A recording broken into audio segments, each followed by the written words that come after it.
What is up, everybody, and welcome back to the Deep Ruts podcast. An episode today, very special. This is our Christmas episode. Wanted to do something really cool, so you guys are probably watching this either on Christmas Eve, Christmas Day.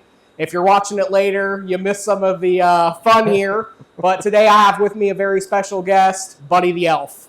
Thank you for having me. We got Jeremy King of King Family Farm. Jeremy has been a huge part of our group, so we are thrilled to have him on today.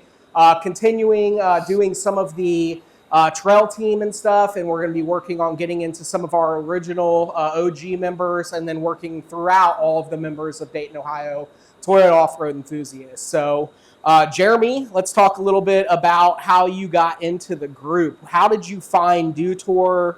How did all that happen? Well, first off, thank you for having me. Yeah, Merry absolutely, Christmas. man. Literally finding the group, I was just on Facebook one day, came across it, seeing it was local. I've always kind of done groups that have been out of the area and never really been able to make it to them. So found your guys' group and joined, and that's pretty much how all that went. I mean, it was just meeting everybody on the first couple meetups, and it's just been history after that. Okay, cool. What do you remember what the first event you came out to was? I believe it was our very first canoe trip. Okay. My very first canoe trip with you guys. We put in at what is that? Over in Bellbrook, and went down to Spring Valley, and I was hooked from there. Yeah. The canoe trips are a great time, the Absolutely. kayaking, all that stuff. Out summertime in Ohio, it's nice to get out and get in the water a little bit. We've got a great river system and stuff here, so taking advantage of that is definitely a plus. But For sure. You can see that if you're familiar anyways with our podcast, you know that we normally have some things sitting on this table. Today it looks a little bit different. We do have milk and cookies for the Christmas episode. We've got some get up happening here. It's a little hot, so we might be ditching part of this at some point. And then we've got a little moo-moo back here dressed as a Christmas special as well. So one of the things that we do on our show is we like to have a drink of bourbon while we do this, or a drink in general. Not everybody that comes on the show is a bourbon enthusiast. Jeremy likes bourbon, but he doesn't know a ton about bourbon, and one of his favorites is Crown Royal. So today we have Crown Royal Blackberry, and then I still brought a bourbon because of the Christmas episode. I brought Cleveland Christmas, and this is a spice-flavored bourbon, and it is 86 proof. So that's what we've got in the cup. Let's go ahead and give it a smell. Definitely this got one, some good spice. Yeah, it's definitely different. It's got that holiday smell to it.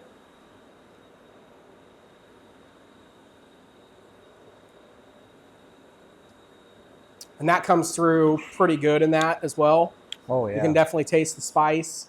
My palate is a little bit messed up right now from the white beard happening, but yeah, that's awesome. Very good. Thank you. Yeah. Again, I talk about this every episode. We don't advocate for going out and drinking while you're trail riding and doing things like that. But a lot of us, once we get back to camp, do enjoy to have the opportunity to have a drink. I do enjoy bourbon, and I've got a pretty good collection of stuff, so I like to share that with people in our group and incorporate a little bit of my passion into the actual podcast. So,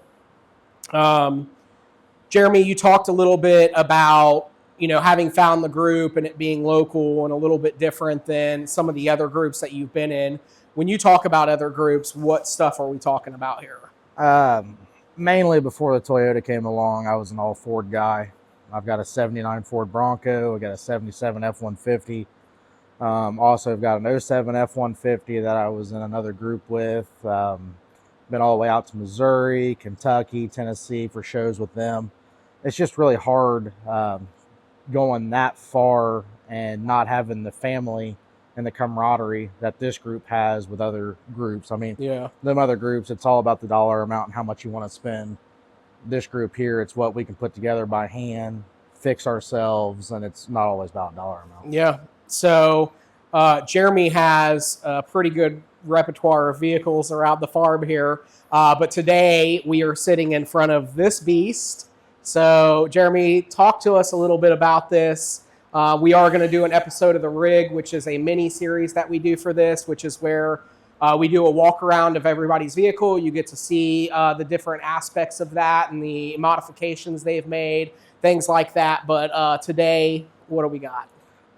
This is Lulabelle. She is a 93 Toyota pickup. Bought it summer of 21. Funny story, it was supposed to go to my cousin. My dad was going to call and say that his friend had a Toyota pickup for sale, and I was like, well, that's not going to happen. So I ended up looking at it. It was wrecked in the front end. Picked it up, rebuilt the front end, rebuilt the front of the engine, needed an oil pump and the usual stuff that goes wrong with the 22 REs. And it was a rabbit hole ever since. Yeah. Upgraded some little tiny stuff here and there. Truck never gave me a problem. And then out of nowhere decided to put the straight axle underneath the front end of it. And it's just been an absolute blast ever since. Heck yeah, man. Now, is this your first Toyota? This is my very first Toyota, absolutely. But it's not your only Toyota now. No, it is not. My wife has a 2017 4Runner SR5, and I just picked up for her a 1986 extra cab pickup. Okay, and I know you've got plans for the pickup. We want to talk about that real fast? Yeah, absolutely. The pickup is going to be for Mama and our new little girl. And this truck is going to be for me and Bennett. He's older. It's a lot easier to get him in and out of. That way they can do their nice light rides, and me and Bennett can go a little mild to wild. He likes to drive this thing as he drove the last time we were down at Red River Gorge. May have sent us over a cliff almost, but it's all good. We got stopped. Yeah, I mean, it's just, like I said, it's just been a rabbit hole ever since I started when I bought this thing. Yeah, and it's been a blast to watch this thing change and transform through its different stages. Yeah, you have brought an awesome element to our group. I mean, a lot of people joke because when my face isn't sprayed right now, Jeremy and I are pretty similar the way we look. So we've had a lot of great times because of that, but having him and his family join us out on some of the trails and being able to host events even where we're at his property has been an amazing thing too. So we're going to get into that a little bit, but we want to start out by introducing you to the farm, the early life of Jeremy. So Jeremy, have you been in Ohio your whole life? Been in Ohio my whole life. Born in 91, I'm 33. Second generation farmer. I farm right along with my dad. Working on the third generation. Like I said, I have my little boy and little girl. Luckily, 3 years ago, we were able to buy property and a house directly that shares literally the same driveway with my parents. And that makes us one big farm now. Yeah, and that is really unique to be able to have it's that. very unique and very hard to find something like that. Yeah, that opportunity is huge. You know, so you grew up here. Yep. And you knew the neighbors, obviously, so that worked in your favor, kind of knowing when they were getting rid of the house, you had the opportunity to buy it. So that's really cool to see how that's worked out. Now, you talk about farming and stuff. What kind of farming are we talking about? We're a beef and grain operation. We raise corn, soybeans. We do our own hay, our own straw. We also raise dairy beef cows. They're all male.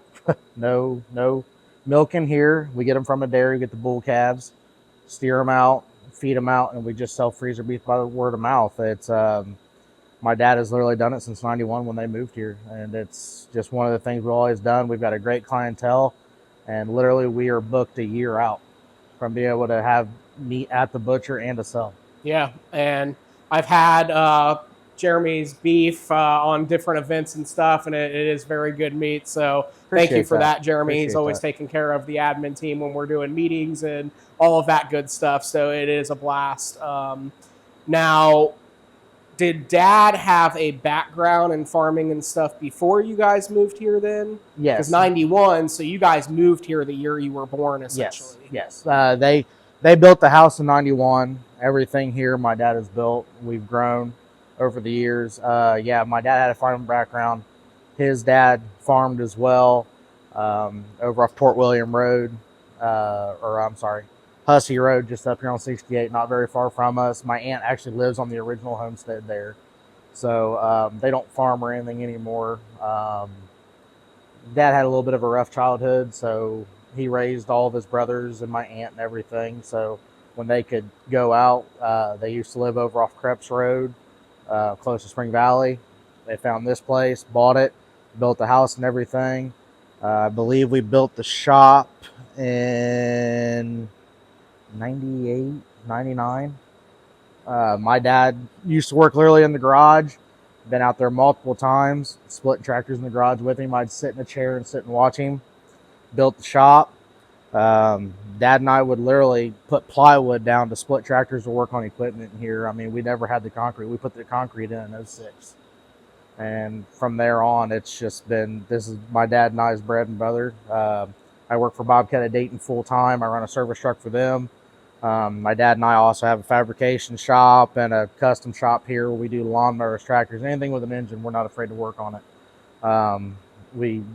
It's just what's always been in my blood. My dad's done it for years. He used to work for the city of Xenia as a foreman operator, and having the shop was always a way of getting extra cash. Now he is retired. He does this full time and farms full time, and watches my little boy and little girl. So He couldn't ask for much more. So more or less, I'm in the shop. He's watching the kids. Yeah, that's awesome, dude. So your childhood growing up in the 90s, a lot of us, we were playing video games. Were you playing video games? Or was a lot different I was not playing video games. We were a pulling family. We've had multiple pulling tractors over the years. We've got garden tractors, and there for a while we had a pro stock pulling tractor. We sold it probably about 5 years ago. We also have antique tractors that we pull as well. There was not a lot of downtime for us. It was either work, pulling, or more work. Yeah. So obviously a lot of that stuff is really fun, but as a kid, when you weren't doing that, you weren't working. I mean, what would you be out here doing? Were you like running around on the farm, like causing chaos? Like, were you running down the street to friends' houses? Like, what were you doing? Really, we had 4-H animals. So we would constantly be working with our 4-H animals. I mean, granted, yeah, we got to go to Kings Island, stuff like that. But really, when we were little, once you got to the age you were able to bale hay, when it became summertime, you were on the wagon with Dad or you were driving. It just, I loved the childhood. I wouldn't trade it for the world. It made me who I am today. But I mean, it is just one of those things. There's nothing ever stops on this farm. Yeah. So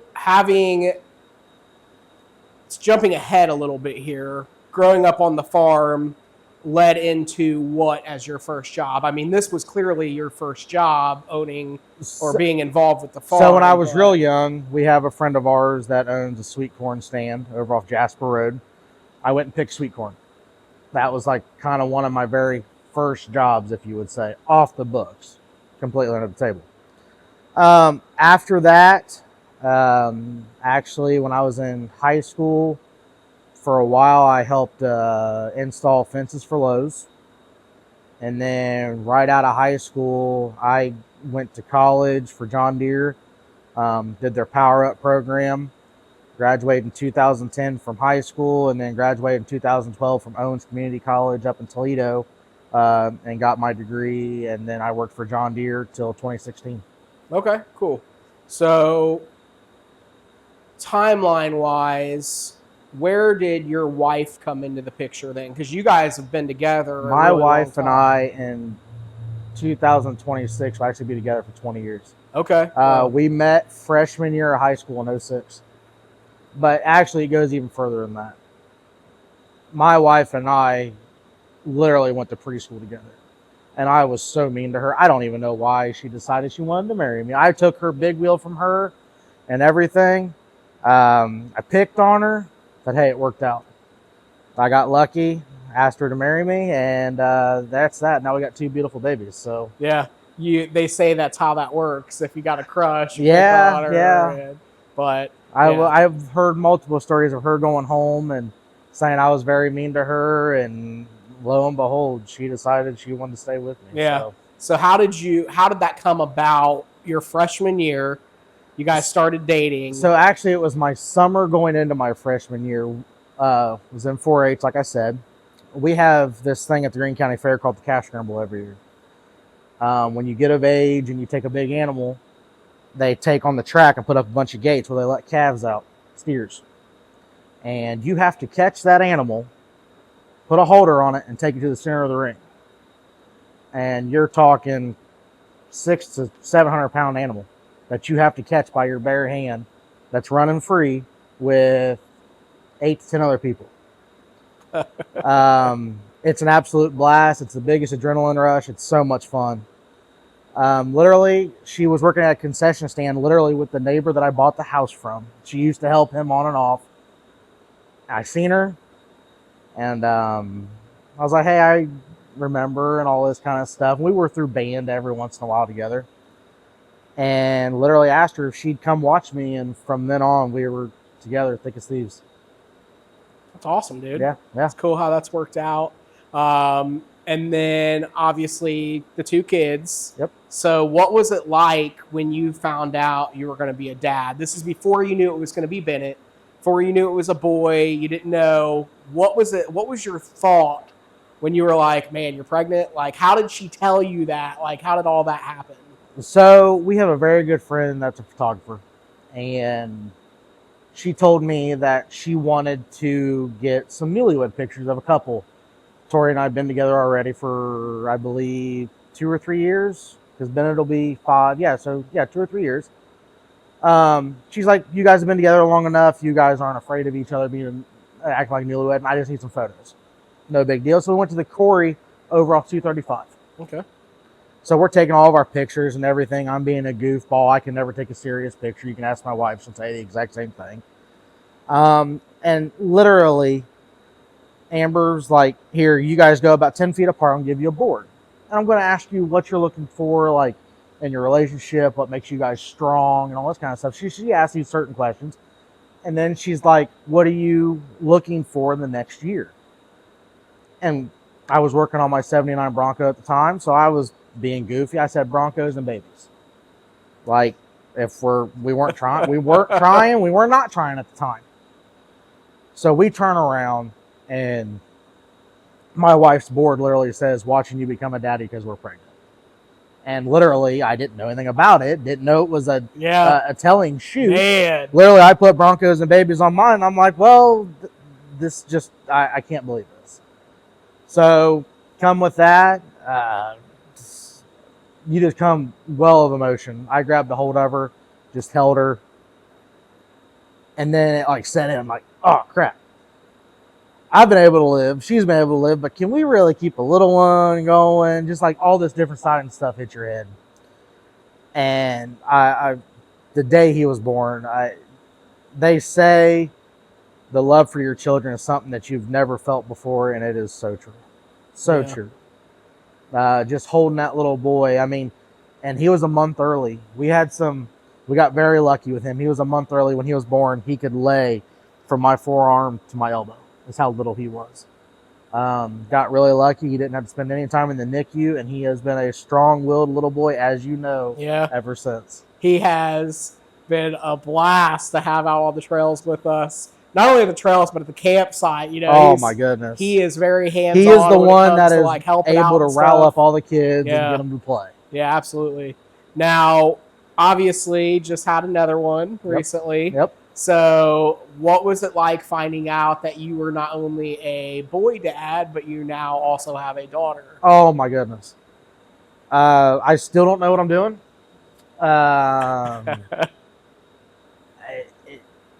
They say, again, this is what they say, when you have a daughter, you get to love your wife all over again.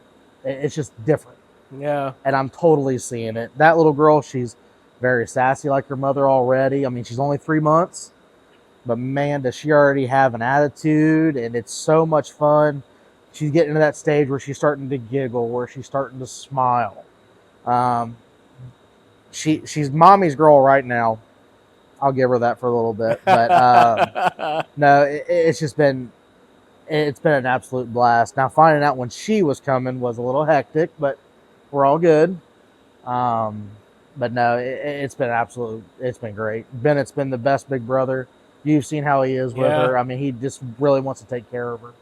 Yeah, that's fun, man. I love that, dude. You guys are doing a great job. I know you say you have no idea what you're doing, but you're doing a good job if you don't know what you're doing. I appreciate that. Now, a lot to happen in the future, obviously. Kids are going to grow up, and I mean, right now, you obviously want them to kind of carry on that legacy of farming and stuff like that, right? So how is it going to look as they grow up? What kind of task are you going to have them doing around the farm? Oh, well, as you know, Bennett works in here with my dad and I side by side. We always joke, if he could be between my dad and I, teaching him everything that we know, who knows, the sky's the limit for him. Yeah. He literally will drive the Bobcat by himself if we're not careful. We had to take keys out of everything. That we grind our own feed for our animals, and literally one day we hear something fire up, and here comes Bennett just coming around the barn. So end up taking keys. As far as tasks, I mean, we let him pretty much do. He feeds with us. He takes care of the chickens, takes care of the turkeys right along with us. I mean, he's literally, we were at dinner last night and somebody asked him, Bennett, what do you want to be when you grow up? And I started to get a little bit teary-eyed. I mean, never forced it into him. I'm going to let him do what he wants to do. And he literally like looks up and says, I want to be a farmer. Yeah. So, that's I mean, awesome, man. That's a dad moment right there. Yeah. I mean, it's like, we're not forcing anything into him. We're going to let him do what he wants to do. But if that's where his mind's set, that's what we're going to do. Yeah. That's cool, man. I love that. So talked a lot about growing up and how you got into the farm. So you went to college and did all that for John Deere. Where is that local or is that somewhere else? Toledo. Okay. Toledo, Perrysburg area, right before you get into Toledo. So did you live in Perrysburg during all that time? Lived there for pretty much 18 months. Okay. It was more or less a vocational style school. I went to Greene County Career Center is how I got into this program. Went down to John Deere, talked to them. It's called what they call a power up program. You would go to school for 2 months. You'd go to work for 2 months. You do that over 18 months. You end up with an associate's degree in applied science. And I've been in a service truck ever since. I was in a service truck for John Deere, and I'm in a service truck for Bobcat. Yeah, that's cool. How did it transition from Deere to Bobcat then? My body thanked me a lot. Yeah. I was a four-wheel drive and combine specialist when I was there. So these machines are 10 times the size of what I am. Oh, yeah. Going from front to back, finding electrical problems, stuff's heavy. The Bobcat side is really progressing on electronics, and it's been a lot of fun. But as far as the transition over, nuts and bolts are nuts and bolts. It's not too bad, but the size difference has been really nice. Everything's down on the ground. You're not all up high and everything like that. But two total, very similar systems, but yet two very different systems. Yeah. Yeah. Talking about electronics and that kind of stuff, that has evolved a lot since you were a kid working here in the shop versus doing that out there now. Yep. So not only in the aspect of tools, but as far as the equipment and the actual machines, how has that made your job easier? And what is the coolest piece of tech that you think you see in machines and stuff today? As far as maneuvering the machines and using them, they've gotten easier. Working on them has got 10 times harder. I can't look at a machine without having a laptop on it. I just physically can't. It's not like the old stuff. The old stuff, mechanical, you can work on it. Didn't matter. The new stuff today, if you don't have a laptop or a scanner or a schematic, your schematic and the laptop's your best friend when it comes to these new machines. The way they've progressed, like I said, we have antique tractors. I can go back to any one of my tractors right now and it can sit for months on end. I can get it to fire up. some of these new things, they have what they call CAN bus, and they have controllers in them. Just sitting, we've seen them go bad. They get moisture in them. The first amount of moisture in a wiring harness can cause a machine to go haywire. Man. I can go back here on one of my machines right now. I can spray it down with water anywhere I want. It'll fire right up. I mean, has it gotten better for the consumer? Yeah. On the working side, it's gotten harder. Yeah. That's interesting for sure. Because a lot of people are on the opposite side of that. They don't do the work, you know what I mean? They don't work on them. But when they're user-friendly, they're incredible. Yeah. They're comfy. They're niche. I mean, you can take one of our, as I work for Bobcat, you can take a brand new Bobcat, and it's like having a Cadillac or a Lexus compared to a Toyota. Yeah. I'll take one of my Toyotas, like one of my old tractors, but you take all those new things, it's like a Cadillac or a Lexus on the inside. Yeah. It's all cushy, the heated seat, backup camera, and all that stuff. Yeah. Stuff's all great when it works, but when it goes bad or you start having issues, especially intermittent issues like wiring issues or moisture issues or anything like that, it can throw you for a loop. Yeah, so, and I've done some work for a buddy of mine who you happen to know too, and I've had an opportunity to kind of drive some skid steers, and I mean, once you've driven one that has AC, like, you don't want to go back. No, not You got at your all. radio in there, Yep. you know, and you're just working, and before you know it, your day's done because you've listened to music all day. It just helps that time go by. So, well, it's everything today is fly-by-wire. yeah, It takes a pretty big mouse to eat linkage, but it doesn't take a big mouse to eat wire. yeah. Never heard that. That's cool. So future-wise for you, do you plan on staying at Bobcat? Do you have like goals in what you want to do? Obviously, you have the farm, so is that something you want to retire doing, or do you want to make the farm bigger? Like, what are your goals for everything? I'm happy where I'm at right now, but I tell everybody I wasn't exactly looking for a job when I found that one. There's opportunities every day. Yeah. As far as the farm aspect, we are a small farm. We're a family-owned farm. We're a decent size. We don't have a lot of overhead. We're happy where we're at. We can make a little bit of money at what we're doing. And we're able to keep costs down for like our beef and stuff. And that's why we have a bunch of repeat customers. That's the reason we don't have to advertise. So as part of the farm, maybe try to pick up some more ground to run and get Bennett more involved when he gets older, and kind of let my mom and dad go do their traveling. Like, they're getting ready to go to Alaska this summer, and they want to do a little bit more of that. I've been in the shop a lot more, doing a lot more while they're going away and doing their stuff, which is, they've put in their time. That's what they need to be able to do. So as far as that, maybe just pick up a little bit more ground, not get much bigger, because until Bennett gets a little bit older, it's just pretty much a one-man show. When they're gone, it's just me. Yeah. And we're good size right now. I believe we've got 18 cows. Just took 3 in this past Sunday to get butchered. We like to stay around that 15 to 20 mark. It does really well for us. And we're right around 75 to 150 acres, give and take what we got in Faro or what we don't have in Faro. So. Okay. Yeah. So that's a good amount to manage for your guys' size right now. If you were to grow, obviously that's going to become a lot more difficult. So I can definitely see that. So being on the farm and growing up on the farm, you've obviously been on tractors and did tractor pulls your whole life. How did that evolve into off-roading? Like, when you were in the Ford groups and stuff, was that more of a like show groups? I know you said it was all about like the dollar you could spend. So one of the groups I was with the Ford group was all pretty much make everything look pretty and as big as you could go. So I built a truck for that. It's Pro Charge, it's cammed, it sounds good, kind of impractical for anything around here, so it pretty much sets a lot of the time. Now, like my 79 Ford Bronco that I'm redoing for my wife and little girl, it's going to be a little bit of a retro mod. It's going to have electronic fuel injection. It's going to be a really nice driver. But from as far back as I can remember, my dad's always had older Fords. We had a 79 Ford that we called 10 Lizzie, and that truck was a 3/4 ton Dana 60 front and rear, and it was our absolute farm truck. You could literally look down at the ground through the floorboards, but it was a 4-speed. The truck wouldn't get up. Big 460 truck, just a great truck. And Dad ended up lifting it, put a set of 33 original BFG all-terrains on it. And we had that truck for years. And that's what really started me into wanting to modify the stuff. And as far as the tractor pulling goes, for the longest time, we pulled garden tractors.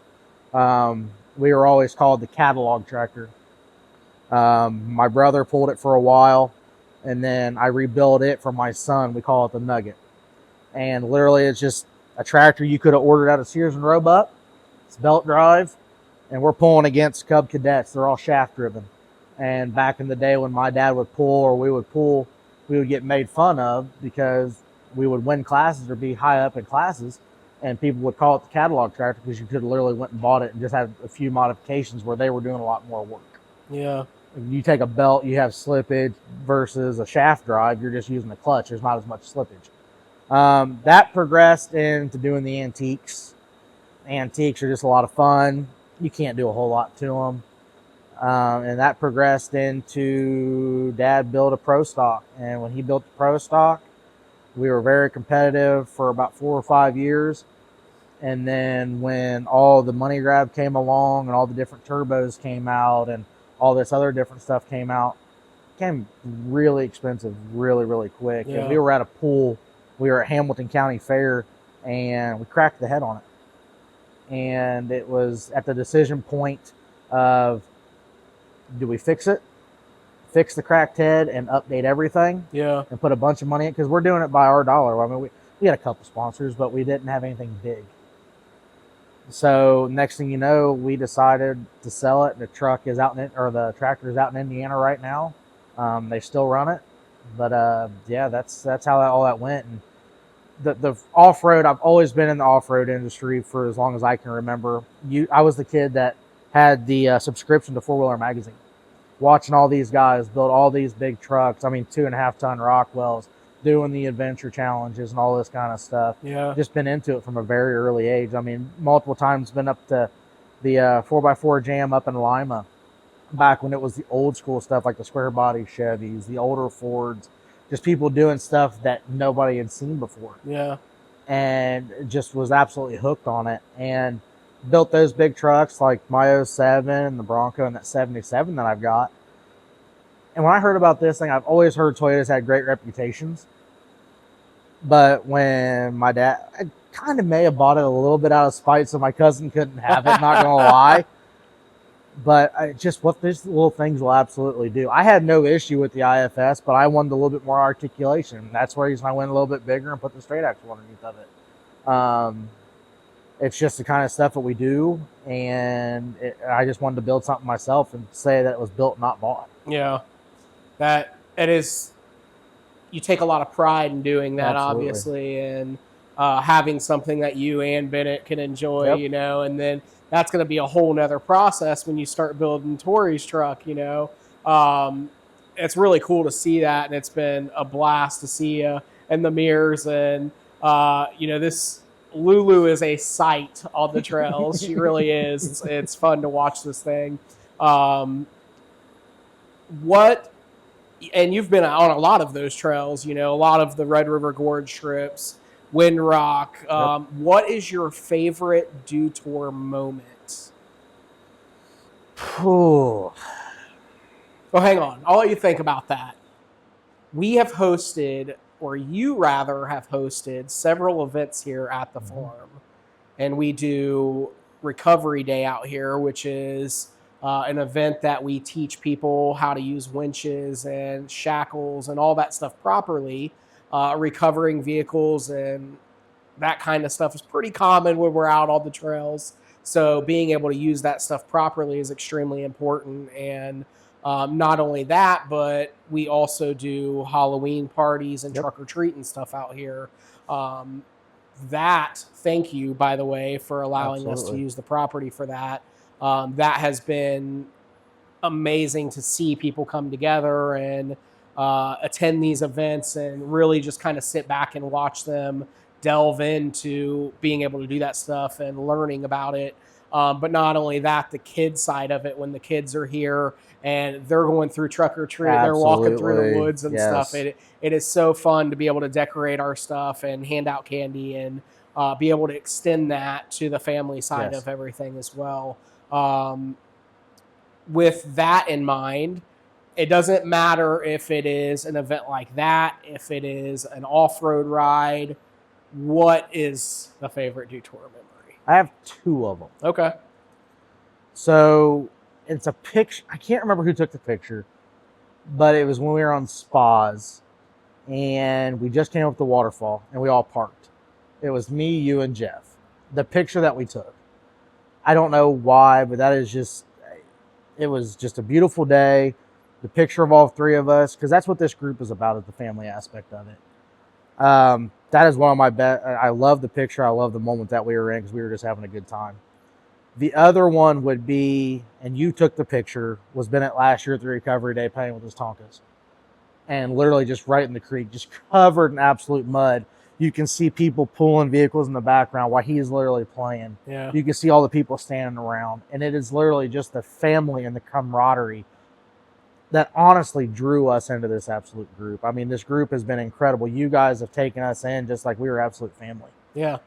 There's been multiple times that, like this very last trip when we went to Red River for the fall ride, I was doing stuff to help somebody else out. You guys were helping me with my son.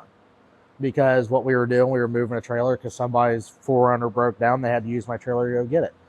And it's just a camaraderie that he looks at all of you as his uncles. Yeah. I mean, there's not a person in here that I don't say Uncle Brandon, Uncle James, Uncle Vince, Uncle John. I mean, literally, or Uncle Jeff. It's literally just one big family, and you guys have taken us in.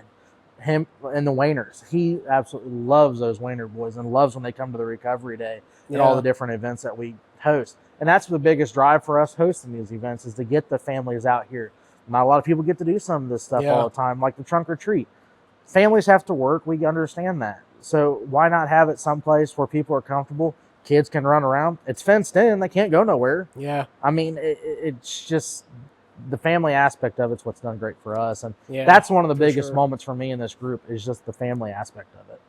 Yeah, and I thoroughly enjoy that. And, you know, like I said, we absolutely love having you guys around.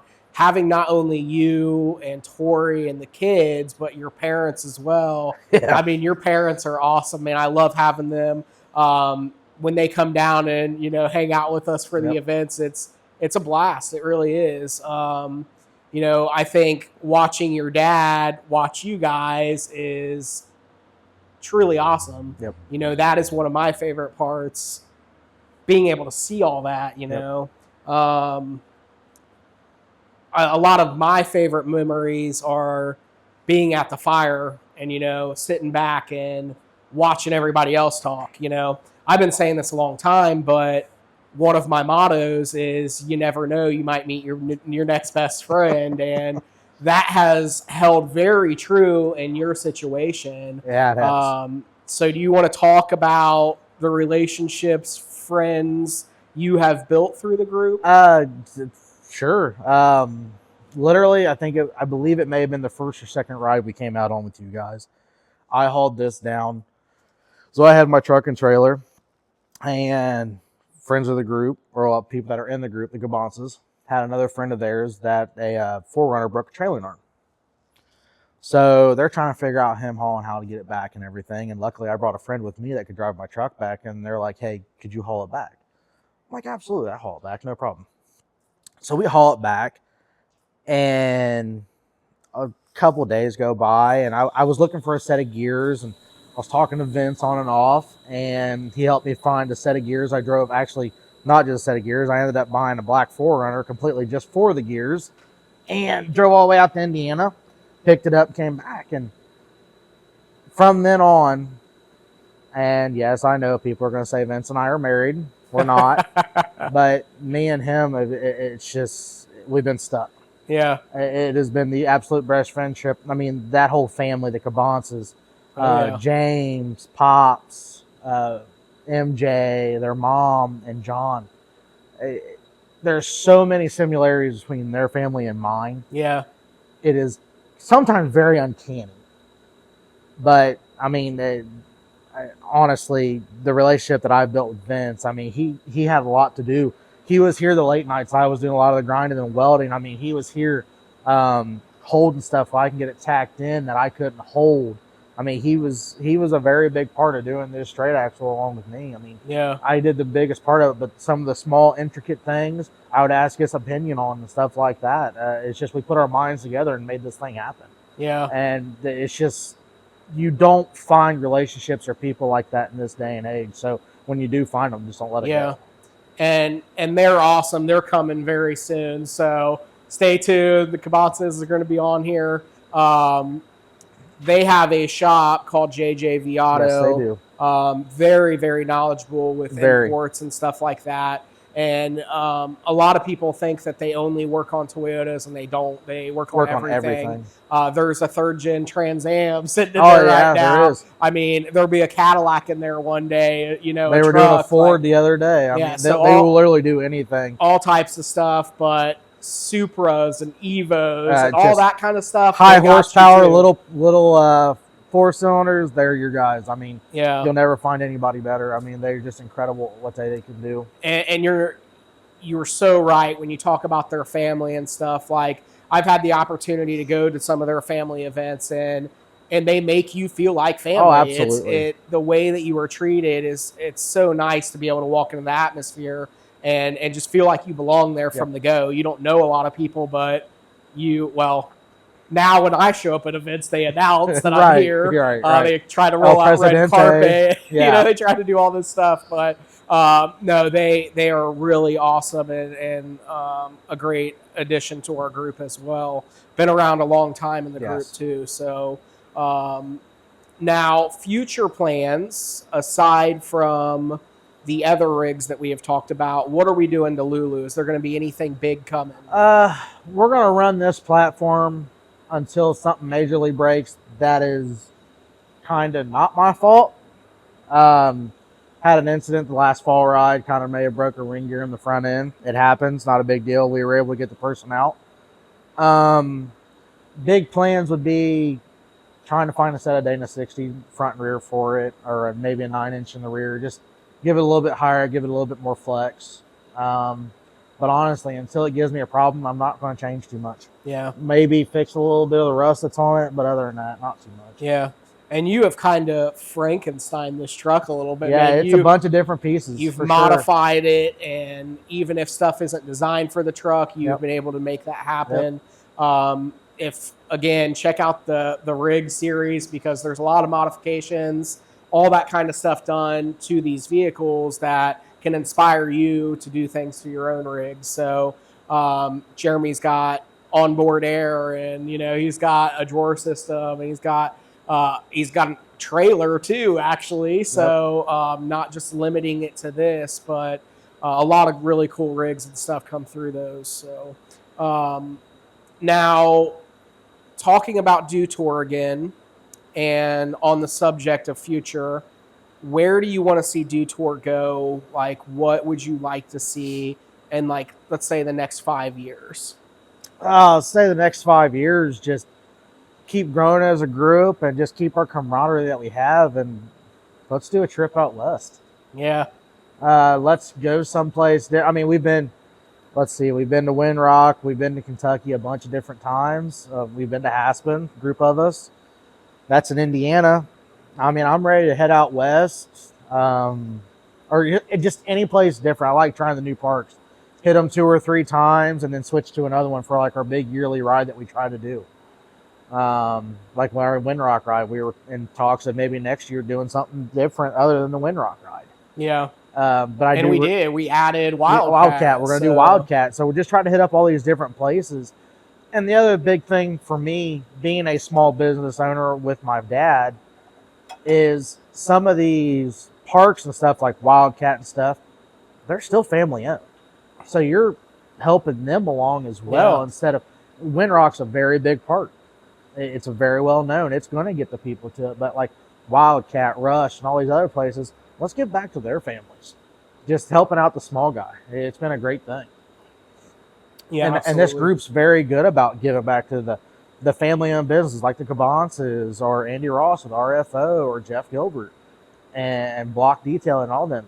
This group is built itself on giving back to these family-owned businesses, and that's kind of something I want to do. Is let's take a trip somewhere and go to these little dive-in places and give back to these small families and stuff that are trying to make it in such an easy time. Yeah, I love that too, man. Absolutely. It's the people, we are so fortunate in our group to have the people we have. You, Andy Ross, like you mentioned, JJV, all these places are incredible at what they do. If you need a resource, more than likely we've got somebody. We've got a person that is dedicated to doing that type of stuff. So it's awesome to watch the group grow. I think it's important that we do hold those values throughout the growth of the group.